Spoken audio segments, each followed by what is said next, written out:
Welcome to the Agricultural Writers SA's next professional development session. So with us, we have Annaliese Burgess.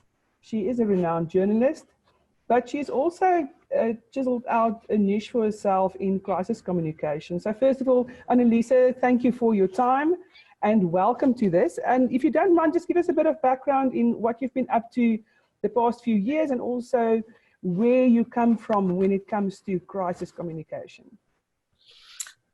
Yes, thank you for inviting me, Lisa.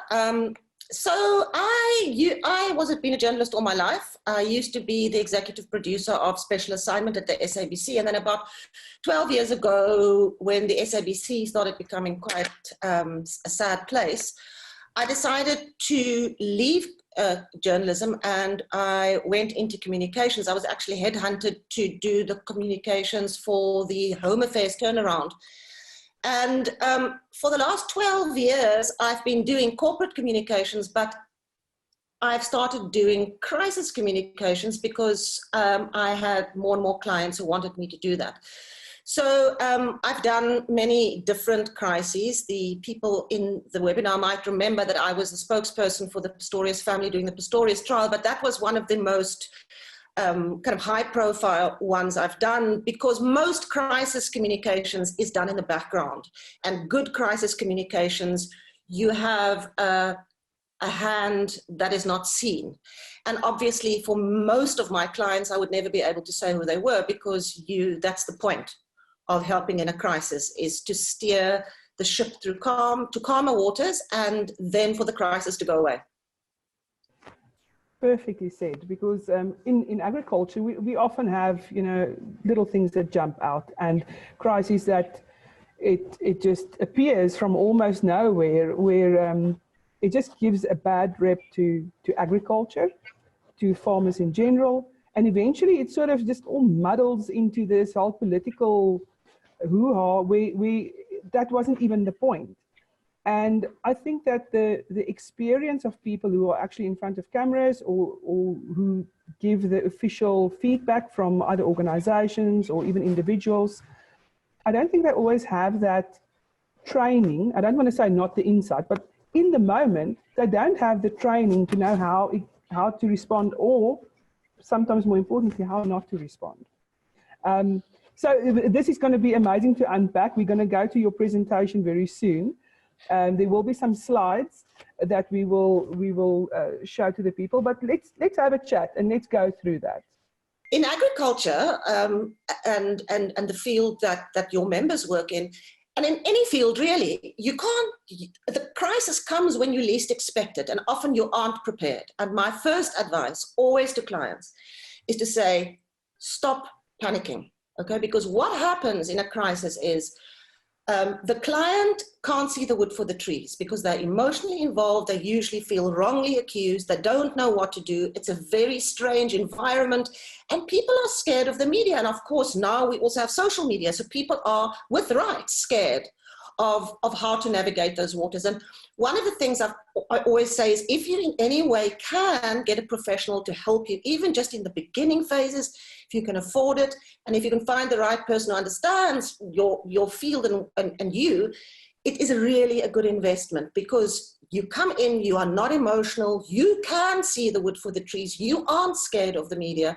and you can see the issue often, how it's going to unfold long before it unfolds, because you know how those pathways work.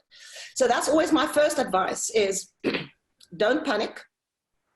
And when we go through the slides, you will also see it's an unorthodox advice that I give, because often people say, or big crisis communications gurus say, go in fast, go in hard, address the issues. And I say, take a step back. That's the most important thing. Stop talking for a bit so that you can actually think about what you want to say and you can analyze what you're dealing with. Not saying don't talk, although I will in my presentation speak about instances where I think actually sometimes it's better not to say anything. It's very rare. So yeah, my first advice is don't panic. Right, so Annaliese, we're going to jump quickly to your presentation now and just talk us through the slides. And let me go and share the screen here. There we go. Can you see it on your side? It's coming through. There we go. There we go. Okay, there we go. Okay, over to you.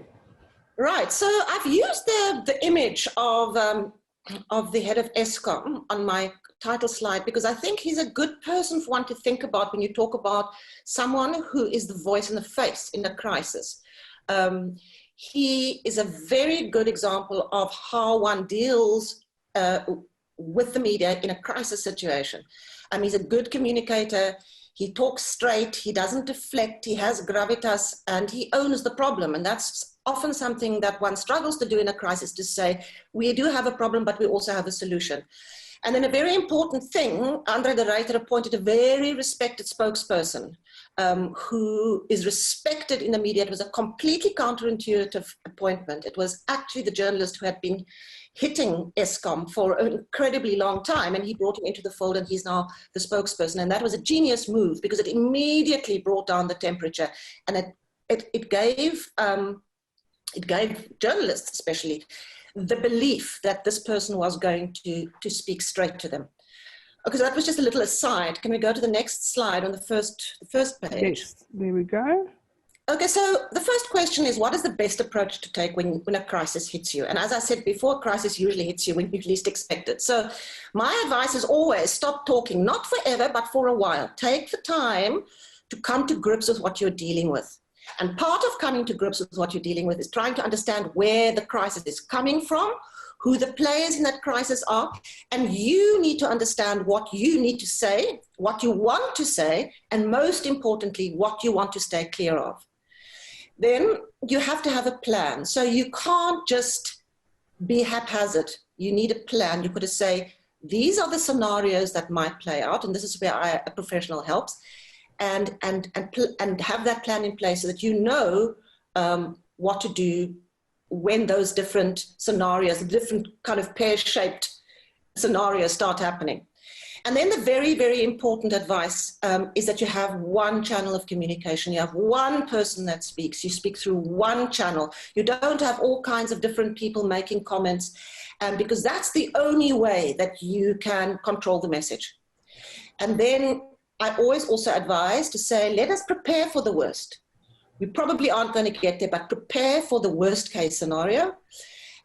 In terms of the plan and preparing, you need to get holding statements in place. So you're not going to issue them, but you have them so that when you need to respond to those scenarios that you've mapped out, you have holding statements. And then very important, you have to work on a Q&A briefer. I call them Q&A briefers. I don't know what the correct word is, but work through all the different difficult questions that you know could be asked in this situation and have answers. And I will later speak about how important it is to train yourself in those answers and how you deliver them. And then I've said that before, if you can in any way, use a professional, even in the beginning stages, just to advise you. Right, so then my second question is, what are the knee-jerk reactions to avoid? Now, we know in a crisis you panic because you see your business going down the drain. You start seeing all the spooker are coming up for you. The ghosts are coming and you see them. So my advice is, I've said that before, first of all, don't panic. Don't shout. It doesn't help to fill the space by shouting back. And I don't mean literally shouting back, I mean shouting back in terms of your response. Don't deny, don't blame. Show empathy if your crisis is a situation where empathy is required. Never lie. It doesn't help. Lying doesn't help. You can spin a situation slightly, but that never means lying. Also, never hope that it's just going to blow over, because sometimes you're lucky, but you have to prepare for the scenario that it won't blow over, because it usually just doesn't. Important is not to create confusion. I spoke about the one channel, but broader than that, have your messages worked out in your plan and stick to your messages. And then very important, don't use amateurs. I mean, you do not want to put someone in front of a camera or on a Facebook feed who is an amateur, who doesn't understand the pitfalls when they speak, and who can easily be tied up in knots, and then you make a much worse situation. You make a mess of a crisis that's already a problem. So let's quickly just chat about this real life example that you've got here on the right. Yeah. Talk us through that. So we had a client who's a baking goods supplier, and there were a number of disgruntled employees who had gone to the media and given information saying that this company was using expired goods. Now, in that field, it's an incredible crisis, and we only got to know about it when the client was contacted by a television station that was going to do a big expose, and they contacted me. And it was a very difficult situation to navigate because there was no chance that it was going to go away. Okay, we knew that program was going to go out that particular night. So what we did is, I as a professional communicator, I contacted the television station, and I figured out exactly what they had, because we didn't know. It was so from left, we didn't know what they had. They were very happy to tell us what they had because they wanted responses. Any responsible journalist will give you the opportunity to respond.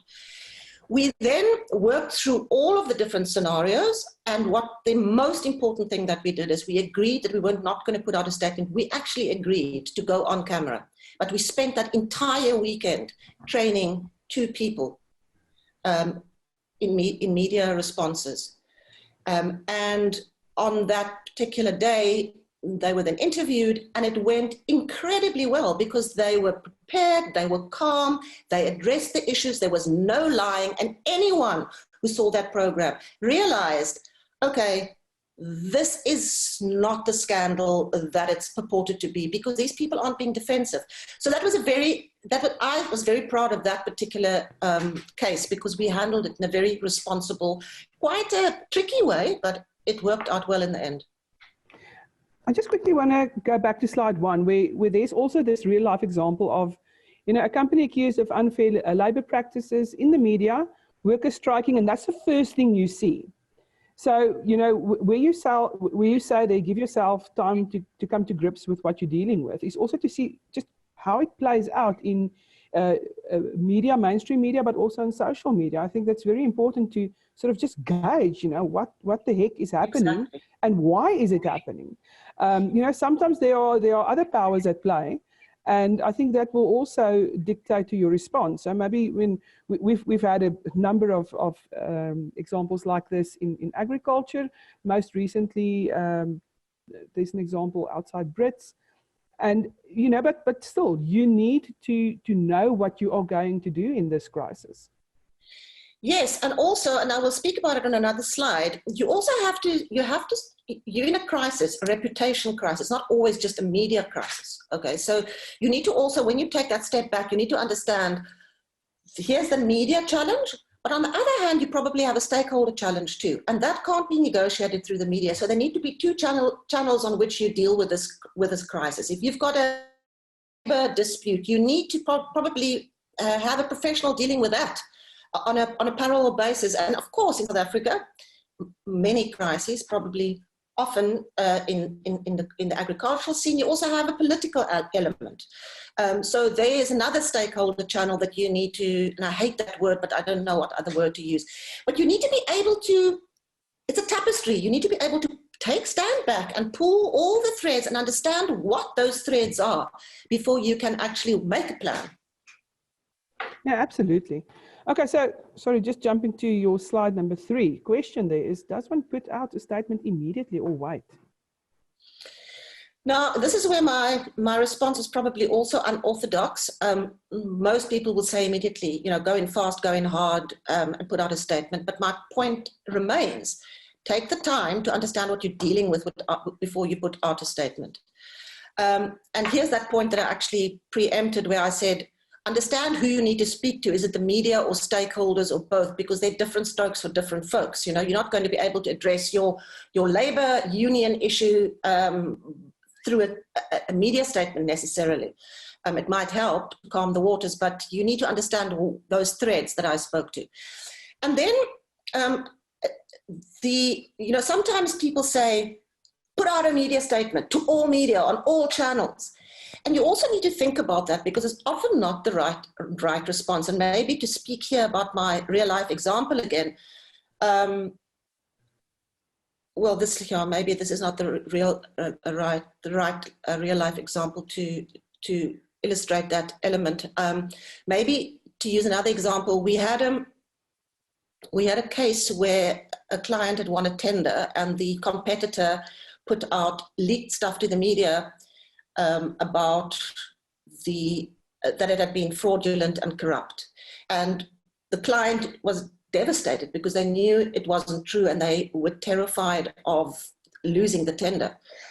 But we knew the report had been in only one Johannesburg newspaper, and the client wanted to put out a big media statement to all media, and I advised against that because I said, we do not know, this particular newspaper is not hugely read, number one. Number two, there's been no other pickup of this story, and I advised that we put a statement, address all the inaccuracies, and that we send it to that particular outlet's editor only. Because my advice was, if we put out an all general media statement and social media channels, you're actually creating more fire. You're actually creating more drama. You're actually creating more questions of people who might have not have seen it. And that advice also was the right advice in that particular situation, because that story was a one-day story. It was gone the next day. And that's the bullet point under that, where I said, target where possible. Think strategically about where you want your message to go. Do not create more fire. And then, people always talk, and I'm a journalist too, so I know what journalists need. And when you have a story, sometimes you just need a quote. You just need someone to say something. You don't even need them to address all the deep issues. So there's a saying, it's a bit of a cliche, but feed the beast. And I always say, feed the beast, but don't give the beast gourmet treats. Don't go beyond what you need to do. Answer the questions and answer them truthfully and be strategic about it. And sometimes you put out a statement that just addresses the issue or says, we are dealing with the issue, we will come back to you when necessary. And that's sometimes all a journalist needs, is to say, the client has said that they are investigating the issue and they will come back, but then do come back if you promise to. And then another point, this is about leveraging media relationships. A good crisis communicator will be someone who has relationships with journalists, has respectful relationships with journalists. And I'm not talking about sweetheart relationships, has a relationship where they can call up and say, Jessica, what do you have? I want to help you. And leverage media relationships by creating understanding for your client and taking a crisis where there's a raging fire and bringing it down and cooling it and bringing rationality back to the argument. And you can only do that if you have good relationships. Right, and it's a big difference between manipulation of the media and leveraging your relationships. And it must be a line that is also respected. I do actually find that is not often the case. Where we operate in the agricultural media, I do think that we can actually up our game there, where media relations officers, or sometimes they have many hats on, they do media and communications and advertising, what have not, that they are not necessarily particularly focused on that, and where that job is many times taken over by the CEO of the company or the president of an organization or the chairperson. And for me, that is something that should be brought back to the person who has that relationship with the media. Absolutely, and I'm very clear here.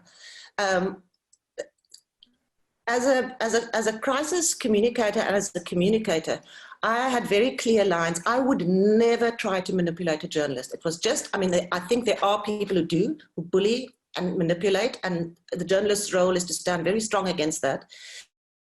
But creating relationships on the assumption that when there's a crisis, the person writing about that crisis will want to have the full story. And your role is to then fill in the blanks, which might be getting lost in the hysteria. And I agree with you. I think creating relationships it's not about manipulation at all. It's the opposite. It's about creating honest, open channels, respectful channels. Absolutely. Respect is actually quite key here. Right, number 4, what kind of statement do you put out once you now decide it's time? All right, so people always think statements are, the kind of solution for everything, and it's always the thing. Put out a statement, and you often have to push back against the client and say, well, we've got to talk about what kind of statement. You can't just put out a statement. You know, it's not the silver bullet. You can possibly create much more drama for yourself. You don't put out the right statement. So here's the advantage of a statement, a written statement, is that it gives you control, okay? It allows you to say what you want to say in the way that you want to say. A statement allows you to buy time sometimes. I spoke about it earlier. It allows you to buy time until you are ready to talk. And a statement also feeds the beast. So, and I mean that in the best possible way. You're giving journalists something that they can deal with until you are ready to address the other issues. And then a statement can often just calm the waters, because often the problem that you're dealing with is that there's a crisis. The client, I'm calling it the person, the client, or the company or whatever, the client is panicking, says stuff without thinking, and you then have this escalating problem. And a statement, a calmly worded statement, can sometimes just calm the waters and buy you time to think strategically. And then very important, I see statements that make my hair stand on end because they aren't properly thought through. You have to spend a lot of time crafting a statement. You've got to pay attention to wording and tone, very important tone. You can put out a statement and you can look like, I want to use the word, but I won't because it would be a big if and a flukwoordje, but you can look really bad, okay? You need to pay attention to tone, you need to pay attention to word, and even a very, very, very effective and very experienced communicator will take time to craft it. It's not something that happens in 5 minutes. And then I just put this here because I didn't know where else to put it. When you have, say, promised something, when you say in a statement, we are investigating, we will come back to you, then you do need to follow up with the action, because you will get caught out if you don't, okay? And that's also about creating a level of respect in that communication that you are having with the media. When you say something, then you must do it. You can't play the media. The media is too clever to be played. I think I had a real life example here. It was a government client, and there was a terrible situation. It was a service client and had to deliver service to the public, and there was a situation where an old person had been very badly treated. And it blew up on social media, and it became a big drama. And the client handled it very, very well, because they basically put out exactly that statement saying, we will investigate immediately. They showed empathy. They said, this is a terrible thing. If this is true, we will act. They did investigate. They found the person to have, in fact, done what the crisis claimed it had happened. And they then followed up by relieving that person of their duties. So that's, then you're really owning that issue. I just quickly want to just look you in the eye here and say we will share again.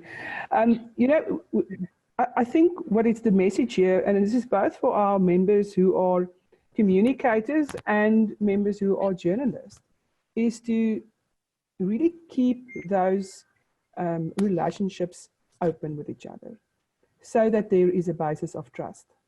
Because I think there is definitely a chance that, with pressure from above, that somebody might be enticed to lie a little bit and to gloss things over, or just to, it's not going to be the whole truth that you get.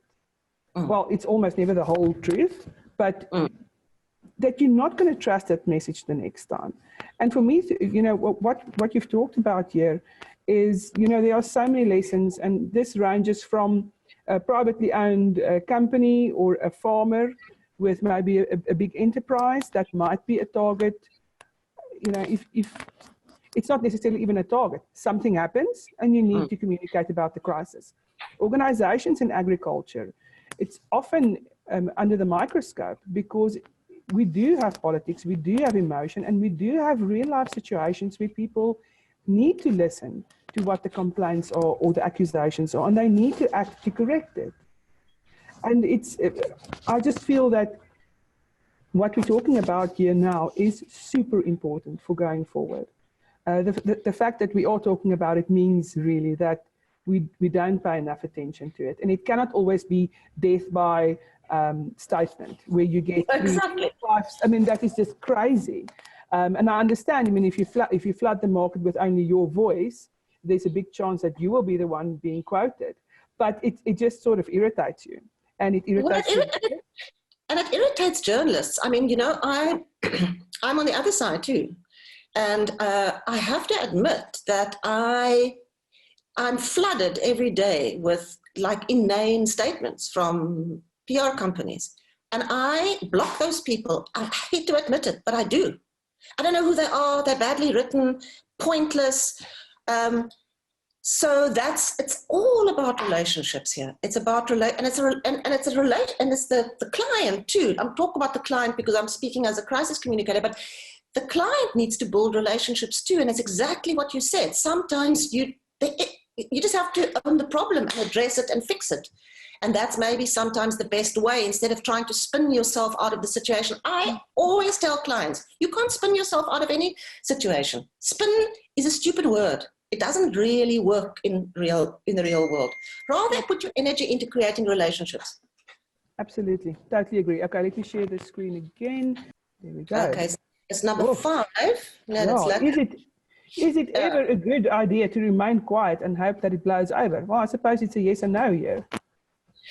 It is. I said earlier that I do think there are situations where it's better, but I think it's very rare. And the person in a crisis is usually not the person who is able to make that call. You need to understand the landscape very, very, very well to make that call. You can't just say, I'm scared, I'm not going to say anything, it'll go away, because that's the wrong response. You need to make that decision based on some very, very, very clear strategy.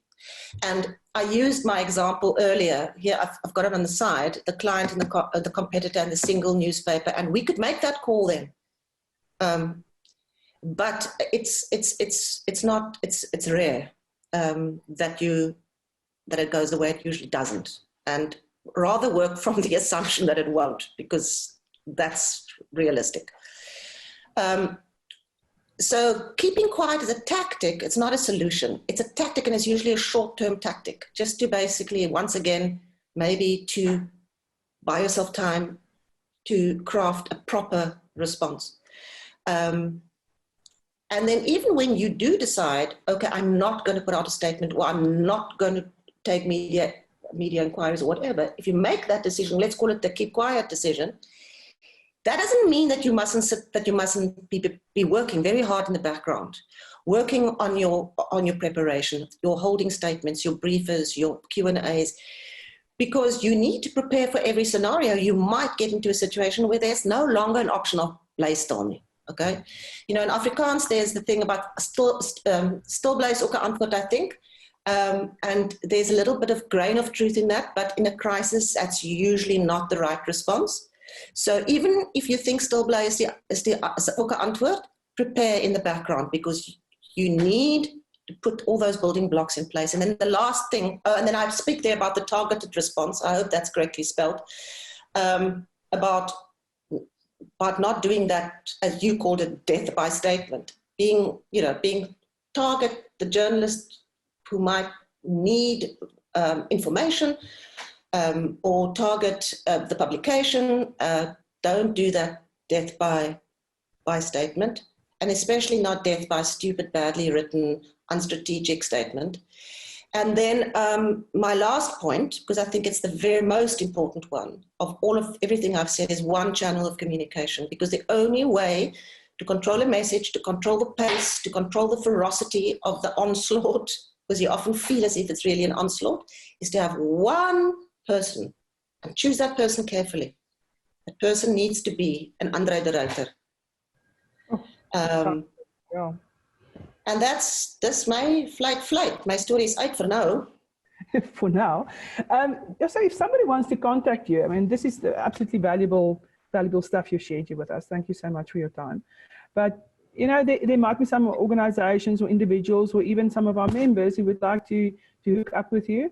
I know time is money, and your services are not always for free. So this is your 30 seconds of punting yourself. Where can they get hold of you, and what does your services include? So at the moment, I am kind of a full-time journalist again. I'm a co-editor of Vrije Weekblad, but I do have my company called the Storytelling Agency is still intact and operates. And I sometimes give a strategic advice there, but I've got people who do that now. I've got an email. People are welcome to call me on my cell phone. They're also welcome to email me. It's a very simple email. It's info@AB Communications. My name, Annaliese Burgess, abcommunications.co.za. And I'm very happy to help where I can.